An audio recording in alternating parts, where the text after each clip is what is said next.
तो सीजन 2 में हमने देखा था कि जियाओ फैन ने घोस्ट किंग सेक्ट को ज्वाइन कर लिया था और धीरे धीरे बाकी सेक्ट्स को खत्म कर रहा था। साथ ही वो ब्लड प्योरीफाइंग ट्रेजर के लिए वेस्टर्न एरिया गया। वहाँ सेक्ट्स के बीच भयंकर फाइट होती है।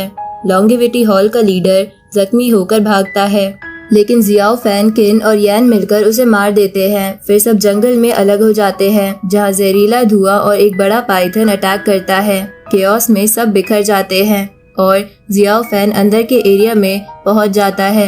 आगे किन ली जुन और शेन जेन्यू पे धोखा देके अटैक करता है, लेकिन जियाओ फैन के हेल्प से उसके मॉन्स्टर्स खत्म हो जाते हैं और किन भाग जाता है। फिर रोजी जियाओ फैन के पास आती है। दोनों के बीच पुरानी बातें होती है। ट्रेजर के कोर एरिया में जियाओ फैन, रोजी और जायरो गलती से एक गुफा में घुस जाते हैं और उन्हें लिक्विड ट्रेजर मिलता है। जायरो उसे पी जाता है, जिसके बाद एक फीनिक्स उसके पीछे पड़ जाता है। जियाओ फैन उसे बचाता है और रैंग वैंग फीनिक्स को पकड़ के ले जाता है। जियाओ फैन का एक दोस्त उसे ह्यूमन सेक्ट वापस आने के लिए कहता है, लेकिन वो मना कर देता है। फिर फेंगजियान वैली में कुछ राज पता करने के लिए जियाओ फैन और यान जाते हैं। ली जुन एक फिश मॉन्स्टर से भाग रहा होता है। जायरो का कंट्रोल छूट जाता है और वो गोरिल्ला बन जाता है। जियाओ फैन एक और मॉन्स्टर से फाइट करता है। आगे नाइन टेल फॉक्स को छुड़ा के उसे पता चलता है कि बियाओ को जिंदा किया जा सकता है। जियाओ फैन और फॉक्स एक गांव में छुपे होते हैं। वहीं पे यान भी आ जाती है, जिसे फेंगजियान वैली के लोग चेस कर रहे होते हैं। रोजी भी वहां पहुंच जाती है। जियाओ फैन यान की मदद करता है। रोजी से टकरार होती है, लेकिन दोनों तलवार वापस रख देते हैं। रोजी गुस्से में एक टेक्निक मास्टर कर लेती है, लेकिन वीक हो जाती है। जियाओ फैन उसकी हेल्प करता है, लेकिन रोजी उसे दूर रहने को कहती है। तभी एक ट्राइब गांव पे अटैक करता है, क्योंकि उन्हें ग्रेट एल्डर का आर्टिफैक्ट चाहिए होता है। जियाओ फैन को अपने पास्ट की याद आ जाती है। उसकी डार्क पावर एक्टिवेट हो जाती है और वो फेंगजियान वैली के लोगों पे टूट पड़ता है। रोजी उसे रोकने के लिए अपनी तलवार छोड़ देती है, जैसे कि वो मरने के लिए तैयार हो। जियाओ फैन खुद को रोकता है और बेहोश हो जाता है। नाइन टेल फॉक्स उसे ले जाता है।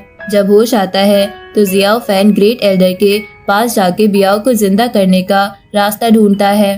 तभी विच क्लैन का एक आदमी आर्टिफैक्ट चुरा के अपने किसी मेंबर को जिंदा कर रहा होता है, जिसका असर सब जगह महसूस होता है।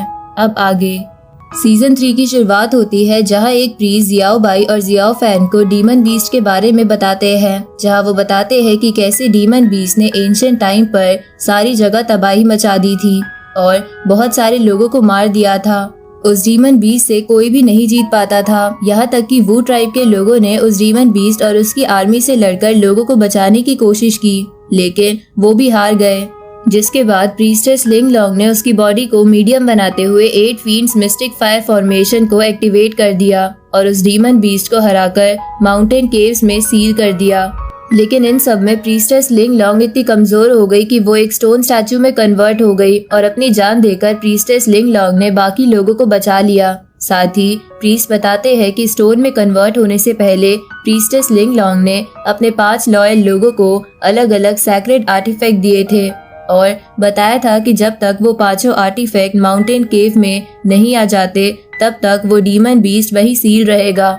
ये बताते हुए प्रीस्ट की तबीयत अचानक बिगड़ जाती है, जिसे देखकर जियाओ फैन उनके पास आता है और फॉर्मेशन टेक्निक से उन्हें ठीक करता है। जिसके बाद वो प्रीस्ट जियाओ बाई और जियाओ फैन से कहते हैं कि डरने की कोई बात नहीं है। कार्ड के बाहर जो मॉन्स्टर्स को भगाने के लिए स्मोक मेडिसिन रखी है, शायद उसी की वजह से प्रीस्ट की तबीयत थोड़ी खराब हो गई हो।